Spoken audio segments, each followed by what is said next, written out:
अस्सलाम वालेकुम, this is Anas रज़ा। जब बारिश आती है तो पानी आता है, लेकिन जब ज्यादा बारिश आती है तो ज्यादा पानी आता है। जब ज्यादा पानी आता है तो आपका इंटरनेट भी स्लो हो जाता है। तो आज की इस वीडियो में हम यही बात करेंगे, जब ज्यादा बारिश आती है तो आपका इंटरनेट क्यों स्लो हो जाता है, आपका व्हाट्सएप हैंग होने लग पड़ता है, आपकी यूट्यूब की बफरिंग ज्यादा होने लग पड़ती है। उससे पहले अगर आपने मेरा चैनल सब्सक्राइब नहीं किया तो चैनल को जरूर सब्सक्राइब कर ले, वीडियो को भी लाइक कर दे और बेल आइकन को भी प्रेस कर दे, ताकि इस तरह की मजेदार वीडियो और अच्छी अच्छी वीडियो आप तक आती रहे।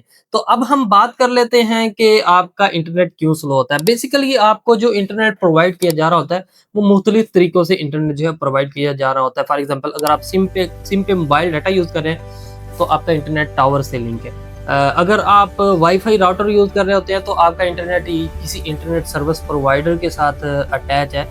वो या तो फाइबर ऑप्टिक का हो सकता है, या सिंपल जो भी ये इंटरनेट प्रोवाइडर होते हैं वो आपको इंटरनेट प्रोवाइड कर रहे होते हैं, या आपका इंटरनेट जो होता है वो डायरेक्ट सैटेलाइट से आ रहा होता है। तो अब हम कुछ सिनेरियोज पे बात करेंगे। सबसे पहले हम मोबाइल टावर के ऊपर बात कर लेते हैं। जब बारिश आती है तो बेसिकली पाकिस्तान के अंदर यही है कि ज्यादातर बिजली जो है बंद हो जाती है। जब बिजली बंद हो जाती है तो एज ए बैकअप उन्होंने जनरेटर रखे होते हैं। तो 2-3 घंटे जनरेटर चलते हैं मैक्सिमम, और जनरेटर भी काम करना छोड़ देते हैं। तो जब जनरेटर काम करना छोड़ देते हैं तो आपके जो टावर की सप्लाई है, पावर सप्लाई, वो बंद हो जाती है, और आपको जो सिग्नल्स हैं वो वीक होने लग पड़ते हैं, क्योंकि आपका जो मोबाइल फोन होता है वो किसी दूर के टावर से कनेक्टिविटी स्टार्ट कर देता है। जब दूर के टावर से कनेक्शन स्टार्ट करता है तो आपके सिग्नल की स्ट्रेंथ जो होती है वो वीक हो जाती है, जिसकी वजह से आपका इंटरनेट स्लो हो जाता है। ये अक्सर होता है जब भी बारिश आती है या जब भी बिजली बंद होती है, बारिश ना भी आए तो इस तरह अक्सर हो जाता है, और आपका जो सिग्नल वीक हो जाते हैं और आपका जो इंटरनेट स्लो हो जाता है, आपकी कॉल्स ज़्यादा जो डिस्टर्ब होने लग पड़ती है। तो ये सिनेरियो आम है। दूसरे नंबर पे हम बात कर लेते हैं फाइबर ऑप्टिक्स की। Fibre optics basically in the form of light आपको डाटा जो है प्रोवाइड करते हैं। ये बेसिकली एक शीशे की बारीक वायर होती है, बारीक काँच की वायर होती है, जो कि बहुत ही बारीक होती है, और उसमें in the form of light जो है वो डाटा ट्रैवल करता है। लाइट्स के पैकेट्स के अंदर जो है डाटा ट्रांसफर करता है, और बहुत ही स्पीड के साथ जो डाटा है जो ट्रांसफर होता है। इसलिए जो कहते हैं फाइबर ऑप्टिक्स जो है वो बहुत ही फास्ट इंटरनेट है।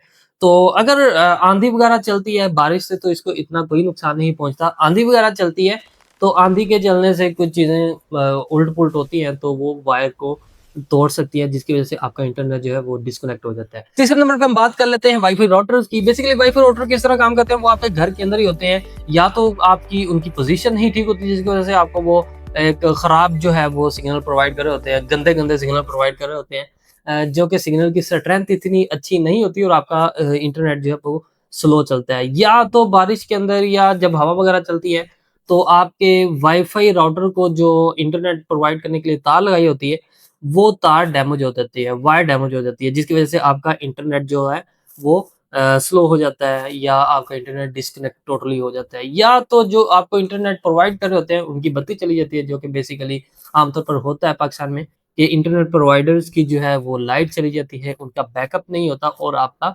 इंटरनेट बंद हो जाता है। चौथे नंबर पे हम बात कर लेते हैं सैटेलाइट इंटरनेट की। जो सैटेलाइट इंटरनेट है वो बेसिकली सबसे ज्यादा इसके साथ जो है वो डिस्टर्ब होता है, क्योंकि सैटेलाइट इंटरनेट डायरेक्ट हमारे साथ कनेक्ट होता है, हमारे एंटीने के साथ कनेक्ट होता है। जब हवा चलती है, बारिश आती है, या कोई भी वेदर डिस्ट्रप्शन होती है, तो जो सैटेलाइट इंटरनेट है वो डिस्टर्ब हो जाता है, और हमें उसके सिग्नल जो है वो ठीक तरह से अच्छे कनेक्टिविटी के साथ नहीं मिलते, जिसकी वजह से आपका इंटरनेट इशू करने लग पड़ता है। तो उम्मीद है आपको ये इन्फॉर्मेशन बहुत अच्छी लगी होगी। अगर अच्छी लगी भी है और आप इसको शेयर भी करते हैं तो ये तो बहुत ही ज़बरदस्त बात हो जाएगी। तो इस वीडियो को ज़्यादा से ज़्यादा शेयर करें, इसको लाइक करें, चैनल को सब्सक्राइब करें, वीडियो को भी आप शेयर कर सकते हैं दोस्तों के साथ। तो तब तक नेक्स्ट वीडियो तक अल्लाह हाफ़िज़।